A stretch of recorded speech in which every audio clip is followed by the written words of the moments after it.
but yeah.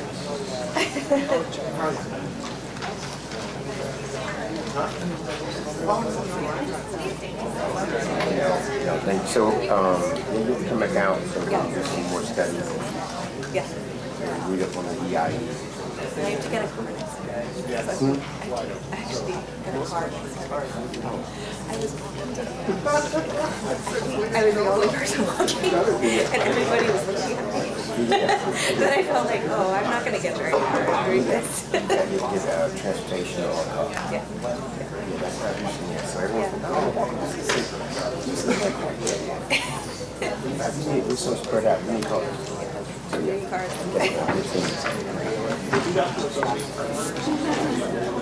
Okay, so I trusted you had a nice, lengthy conversation about your topics. So now we're going to ask our panelists to come up. I think we're missing one. All right.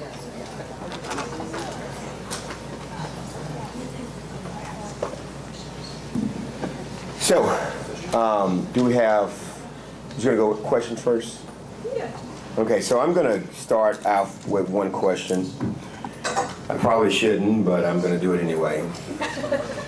Since we have the Grim Reaper about Houston here. But anyway, what is the role of elected officials in moving forward a commitment to equitable innovation?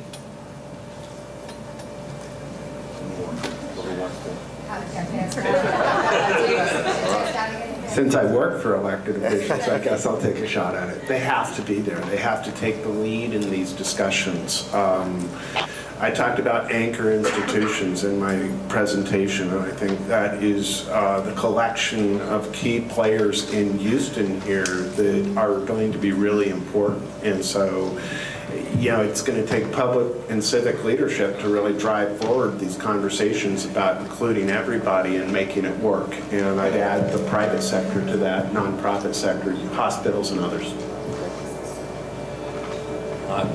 I would add that the elected officials need to encourage their staff, understand what the economic folks are doing as it relates to this work. We had a lot of early success around community development block grant that had a set aside for small scale manufacturing. So we didn't have to compete in the general round. It helped us prepare, it kind of helped deliver, but we know from implementation and policy need to be in line. Yeah, I totally second that. And I think, just speak from our experience in the EIE initiative, where we're working directly with elected officials and government agencies on implementation. And it was elected officials that could bring together, had the power to bring together a really diverse group of stakeholders, and I think didn't quite realize that power and didn't maybe exercise it quite enough. But when they did, I think the potential for transformation was really quite amazing. So I say that you have to be at the table, you have to start those conversations as hard as they might be, and really use your position to bring in a diverse mix of constituents to the conversation. Thank you. My chief of staff was taking notes. So, so since we've, I put myself on the fire first, I asked the hard question of myself. So now we're going to take questions from you all. Do I have anyone from?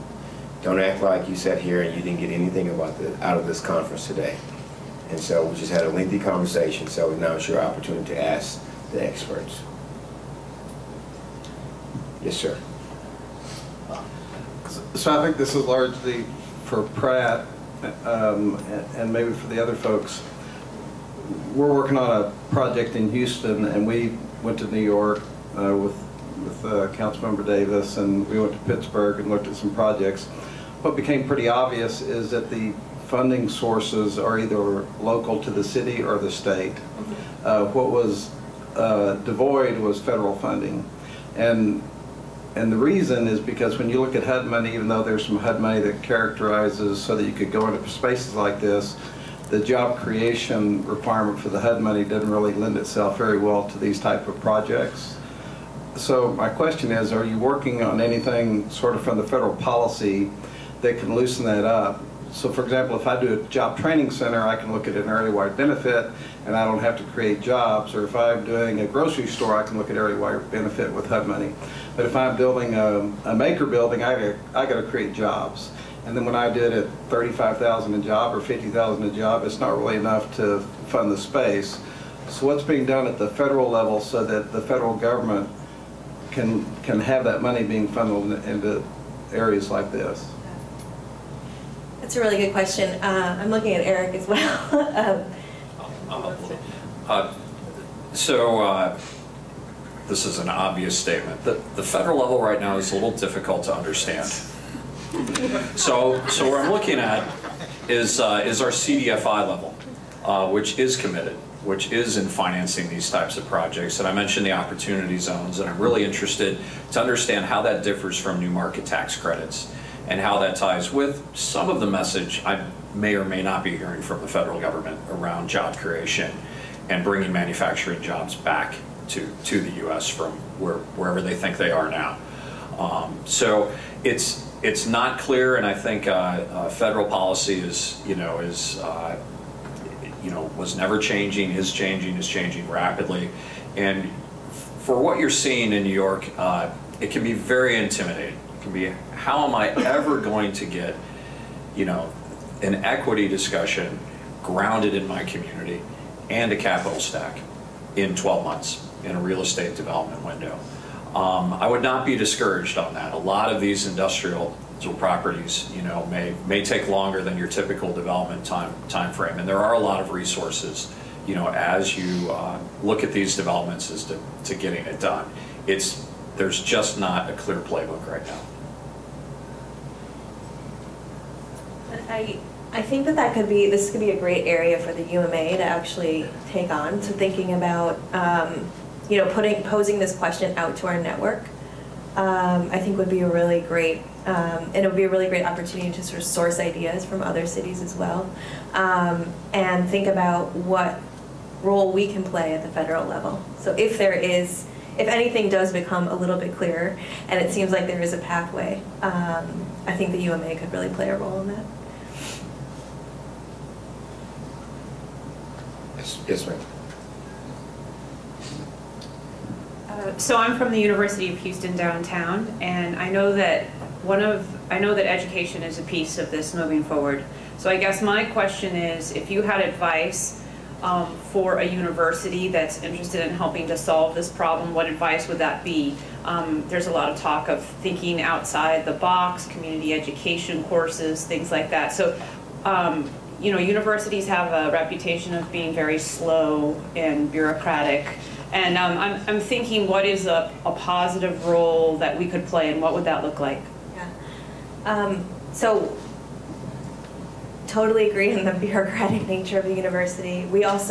Pratt is also a private university, so we also have that reputation problem in terms of, being a more elite institution, and also being an expensive place to go to school. And the way that we started this work and sort of got beyond that and tried to become a catalyst in our community for some sort of change, we played the role of a convener. So what we did is we didn't say that, okay, we have the answers, or we should be doing education courses, or we should be doing STEAM education in our neighborhoods. What we did is we went out and we just brought a lot of people to the table and created a structured space in which they could talk. We invited high school principals. We invited local CBOs and youth organizations. We invited businesses, local banks, anybody who had something to say about the neighborhood that we were in, and asked them the questions and then reflected that back. So that was really helpful in understanding, okay, what are the challenges and what can a university do to fill that gap? And then the other thing we did was we brought youth in and we did focus groups with them. It was a little different because I think there are different strategies to getting younger people to talk. We actually played games and did other activities, but it elicited a totally different perspective on the neighborhood and on the university. And what we found is was really surprising. And there are a lot of kids in our in local high schools had no idea that Pratt even existed, around the block. And they had a lot of questions for us about what we could do for them. So that really helped us shape our direction as well. So I would say just universities can convene people, and that's a great place to start.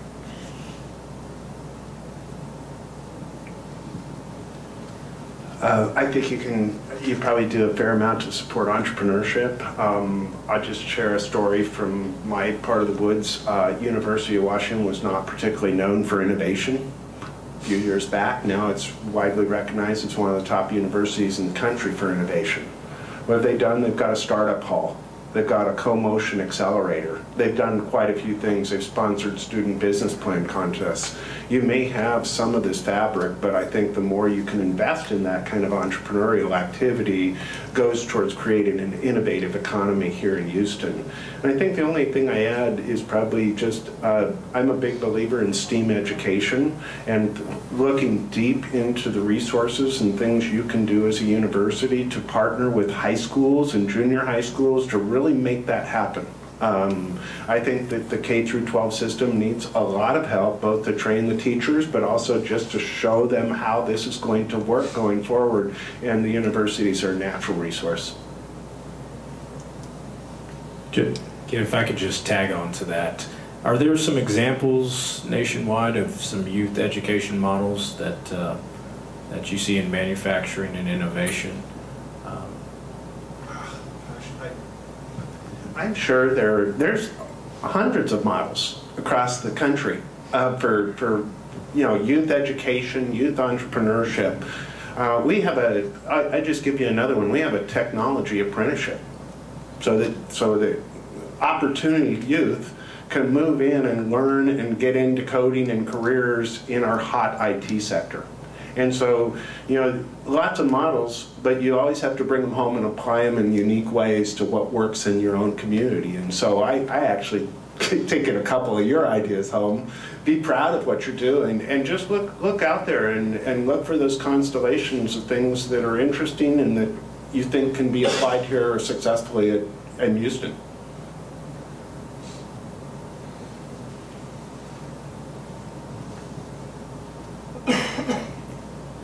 My question is about how to change the mindset. As an educator, we are so often pushed college, college, college, university, university, go in debt, take those loans out, stay there for 4 or 5 years, and yet we can't fill the skilled trade jobs. And if I talk skilled trades in my classroom, I kind of get the look like, well, that's not the job you're supposed to be promoting in your classroom. So how do we change that mindset that leaving school and going into the skilled trades and having that income and that security is okay, and if the child or student determines that they want to go on to a type of learning after that, they can go back to that. But there's such a stigma now that if you're not college bound, where are you bound?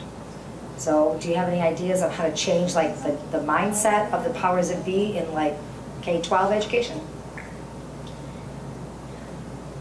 I mean, that's a real struggle. I think it's one that the UMA is really focused on. It's changing the perception of manufacturing and the skilled trades. That's something that my grandfather or someone in my family did, but I don't do anymore. And I think one of the things that we've done at Pratt is to try to make manufacturing accessible and cool. So Eric mentioned going to visit, opening up factory floors, bringing kids into factories to see what happens. And it's not that old school, it's not necessarily old school, dirty manufacturing. There's a lot of design, there's technology, there's a lot of prototyping, building, experimenting, and it's really fun. So I think that's really important, and doing that early. So thinking about the K through 12 pipeline and thinking about what can we be doing, what interventions are effective in elementary school and middle school and in high school. And then another aspect of that is to get parents invested in it, to get parents to realize that this is something that they should encourage their kids to do. It does look different, and it is potentially a pipeline into a really good job. So those are some of the strategies that we've seen that really work, and I think the more you can get employers at the table too, to talk about what skills they are going to need and what they're willing to do to invest in youth. And I think, convincing them that investing in that workforce is, a good business, is good for business, is really important as well. We've had to deal with this a lot, and I think it's removing the stigma that if you don't go to college, you're somehow not going to be successful. To us, we got to change the mantra from college ready to career and then college ready, and use them unilaterally. So, the goal out of high school is to stand up straight, and if you want to go to college, great. But if you want to go to work, you can find a good job that's on a career track, and you have the skills, or you've got enough skills that you can go acquire more skills and move up a career ladder. And so I emphasize, I don't know how much schools are really taking their kids on tours of local blue-collar factory situations. I think the embedding between K-12 and college is deep and alive and well. But there isn't a lot of embedding out to the rest of the career opportunities. And when I mentioned earlier, it's about career-connected learning. It's about those interventions to where we early on can get kids exposed to all the different opportunities and prepare them so that they themselves can internalize, oh yeah, I actually want to be a welder. And I know what I need to do to get there. And guess what? As much as going to college, that's great, but I'm going to make $100 grand. And that's far better than what those college folks are going to make. And I know our manufacturing day that we host in Indianapolis has, over the past 2 years, really taken on a youth emphasis, driven by the manufacturing owners, our local community college. And I was a little disappointed at first. I really wanted to go on these tours that I went on before, like for me. Because it was cool. But, the owners were identifying the age of their workforce, the machinists, and they said, we need to take Manufacturing Day and focus this on youth. We need to start somewhere. And, it's again like the capital stack. We do not have everything that we might need, but we're going to start with what we have. And I agree, in the great District B, we just recently had what we call a Be Better conference. And we bring all of our kids down, and TXRX played a major role in there. Brought our kids down from 9 middle schools. And they were, because by the time you hit the 9th grade, you have to declare a track according to the Texas Education Agency. And I don't believe it's fair to have a kid or a child to make a determination about the next 4 years, and they have not been fully briefed on what's out there.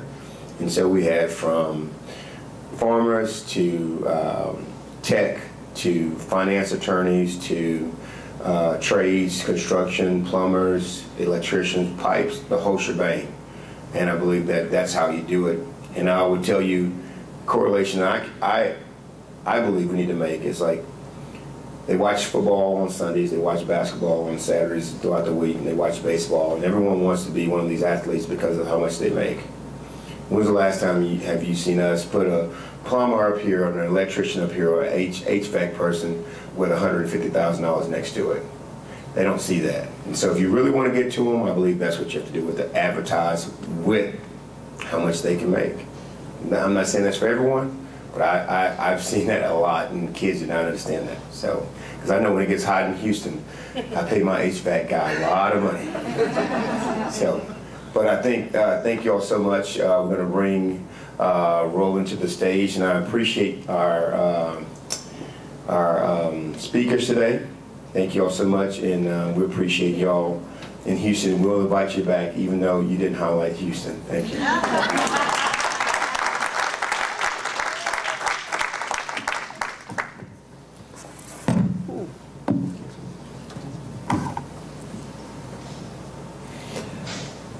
You made it. You're still here. I saved myself till the end because I figured I don't want to run anyone off. If I talked at the beginning, the room would be empty. But I just wanted to come out and thank you all very much for attending and for taking your time out of your day to talk about and listen to a topic that is, I think, actually very close to my heart. I think this is the only thing I do now for the past 9 years is work on this project. And so knowing that there are other folks who are excited about it with me is very heartening. I mostly just want to thank all the people that actually made this possible. I did almost nothing, which was exciting. Lauren Calderera, who's actually our development director, put the whole thing together apparently like a pro, and so now has a new job, most likely as an event organizer. And then, of course, Jerry Davis, Mayor Pro Tem Jerry Davis, I apologize, I always forget the official part, who took the MC duties for us and kept the whole thing together. And of course, all the panelists who dropped what they were doing to fly into town and help us out in seeing the amazing things that they're doing in their cities that Houston, I think, needs to learn from. And the fact that they would do that without asking, really anything in it for them other than just to share what they've spent their lives doing and expend their efforts is an amazing thing, and it's greatly appreciated. And all of our facilitators and note takers, of course, that is the most thankless task possibly, is note taking. And of course, the United Way and Dorian, who not only advises us on job training and youth programs, but also apparently provides amazing facilities where there is the appropriate amount of air conditioning, unlike our building, to actually have people. And Celeste for bringing out all of her students who come and hang out at our facility all the time, and so we get to know how amazing they are. But I think it's important for all of Houston actually to know how amazing job she's doing and how amazing her students are. I think the only thing I would like to add other than those thanks is, maybe a little bit of a very short perspective from me, which is I have seen and kind of researched a little bit about what folks are doing in other cities in regards to equitable innovation, job training. And I really believe that Houston is actually behind. And that's a really sad fact for us. I feel like we as a city have gotten lucky, actually. We have had oil and gas and are located near a port. We have lots of these advantages that have let us kind of, I think, rest on our laurels. And I really want, as a city, for us to make a little bit of a shift or a little bit of a change to thinking about not how can we just get by, how can we keep things as they are and keep them rolling, but how can we learn from what is happening in other cities that have not necessarily had all the kind of opportunities. When you look at Detroit or these other areas, they have undergone horrific downturns, and out of that have come these new and novel ideas. If we could take those new and novel ideas now where we're in a position of strength, that's visionary. If we wait until there's an economic downturn for us, and then we have to turn and shift to these type of models, I think we'll be behind the curve. And so I really want to take from today forward and to hopefully work with all of you who I guess are the faithful that are left, to figure out how do we make this not just one of us or a small group of us, but how do we take that conversation to everyone in Houston, because I think it is a story that we can tell that is powerful and will be able to change minds over time. So I thank you very much for your time. We have some thank you gifts out on the table outside that our Crafters for Good folks put together for everyone. I hope you'll take one, and there may be some extras you can take them home for other people too. And if there's anything else, I don't know what else to say other than thank you, so appreciate you.